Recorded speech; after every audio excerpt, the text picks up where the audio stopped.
প্রিয় খামারি ভাই বোনেরা, আপনারা কি জানেন ইতিমধ্যেই বাংলাদেশ সরকার উপজেলা পশু হাসপাতালের মাধ্যমে ছাগল ভেড়ার মহামারী ভাইরাস পিপিআর রোগের ফ্রি ভ্যাকসিন শুরু করেছে। গ্রামে গ্রামে গিয়ে, পাড়া মহল্লায় গিয়ে, প্রতিটা ওয়ার্ডে গিয়ে মাইক দিয়ে ডেকে ক্যাম্পেইন করে ফ্রি ভ্যাকসিন শুরু করেছে। তাই আপনি যদি এখনও আপনার ছাগল ভেড়ার ভ্যাকসিন না পেয়ে থাকেন, পিপিআর ভ্যাকসিন করতে এখনই যোগাযোগ করুন আপনার নিকটস্থ উপজেলা প্রাণী সম্পদ দপ্তর ও ভেটেরিনারি হাসপাতালে।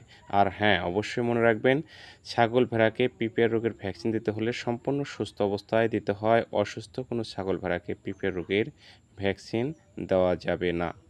আবারও বলছি, সম্পূর্ণ সুস্থ অবস্থায় ছাগল ভেড়াকে পিপিআর রোগের ভ্যাকসিন দিতে হয়, অন্যথায় অসুস্থ ছাগল ভেড়াকে ভ্যাকসিন দিলে আরও কঠিন সমস্যা হতে পারে। আসসালামু আলাইকুম, শুভ সকাল বন্ধুরা। আশা করি আপনারা সবাই ভালো আছেন। আলহামদুলিল্লাহ, আমি অনেক ভালো আছি। আজকের ভিডিও পিপিআর রোগে আক্রান্ত ছাগল। ভিডিওটি একটি সতর্কমূলক ভিডিও। আশা করি সবাই শেষ পর্যন্ত দেখে যাবেন এবং কমেন্ট বক্সে আপনাদের মূল্যবান মতামত লিখে যাবেন। এবছর পিপিআর রোগ যতটা মহামারী শুরু করে দিয়েছে, বিগত বছরের সব রেকর্ড ভেঙে ফেলেছে। এবছরই সর্বোচ্চ পিপিআর ভাইরাস মহামারী আকার ধারণ করেছে। বিগত বছরগুলোতে এরকম মহামারী ছিল না।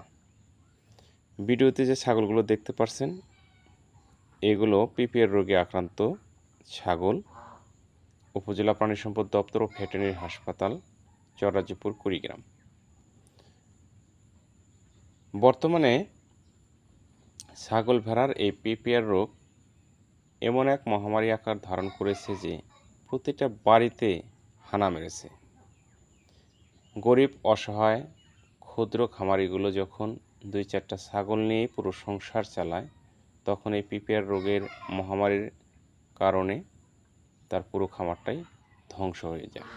আমরা জানি পিপিআর রোগে আক্রান্ত ছাগল ভেড়াগুলো স্বাভাবিকভাবে শরীরের তাপমাত্রা বেড়ে যায়, মুখে জিহ্বায় ঘা হয়, মুখ এবং নাক দিয়ে লালা ঝরে, পাতলা পায়খানা করে, দুধ মাংস উৎপাদন কমে যায়, ছাগি এবং ভেড়ির ক্ষেত্রে, তীব্র মাত্রা আক্রান্তের ক্ষেত্রে বাচ্চায় বসানো হয়ে যায় এবং অবশেষে ধুকে ধুকে মারা যায়। ভালো হওয়ার সংখ্যাটা খুব কম।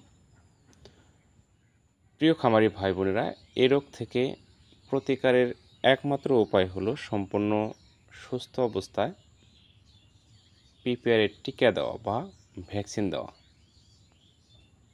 পিপিআরের ভ্যাকসিন যদি সম্পূর্ণ সুস্থ অবস্থায় দিতে পারেন, তাহলেই আপনার খামার মহামারী পিপিআর রোগ থেকে বেঁচে যেতে পারে। আপনি কি জানেন, বর্তমানে বাংলাদেশ সরকার উপজেলা প্রাণী সম্পদ দপ্তরের মাধ্যমে গ্রামে গ্রামে গিয়ে ক্যাম্পেইন করে ফ্রি ভ্যাকসিন দিতেছে? যদি না জেনে থাকেন, আজকেই আপনার নিকটস্থ উপজেলা পশু হাসপাতালে যোগাযোগ করুন এবং ভ্যাকসিন সংগ্রহ করে আপনার খামারের ছাগল ভেড়াগুলোকে দিয়ে দিন। তবে মনে রাখবেন, বর্তমানে পিপিআর রোগের যে মহামারী শুরু হয়েছে, পিপিআর রোগে কোনো আক্রান্ত ছাগল ভেড়াকে পিপিআর রোগের ভ্যাকসিন দেওয়া যাবে না। এই ভুলটা করবেন না।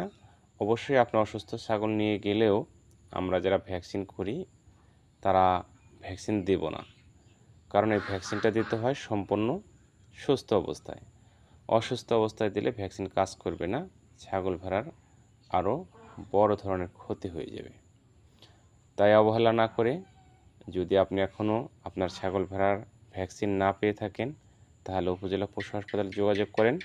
প্রতিটা গ্রামে গ্রামে গিয়ে, পাড়া মহল্লায় গিয়ে, ওয়ার্ডে গিয়ে মাইক দিয়ে ডেকে ক্যাম্পেইন করে ফ্রি ভ্যাকসিন দেওয়া হচ্ছে। আপনার খামারের সুস্থতার জন্য এখনই যোগাযোগ করুন আপনার নিকটস্থ উপজেলা প্রাণী সম্পদ দপ্তর ও ভেটেরিনারি হাসপাতালে। বন্ধুরা, ভালো থাকবেন, সুস্থ থাকবেন। আপনার খামারের সুস্থতার জন্য নিয়মিত কীটনাশক ওষুধ খাওয়াবেন, পিপিআর রোগের ভ্যাকসিন দিবেন। অসুস্থ হলে সুস্থ পশু থেকে আলাদা রেখে যথাযথভাবে চিকিৎসার ব্যবস্থা করবেন। আল্লাহ হাফেজ।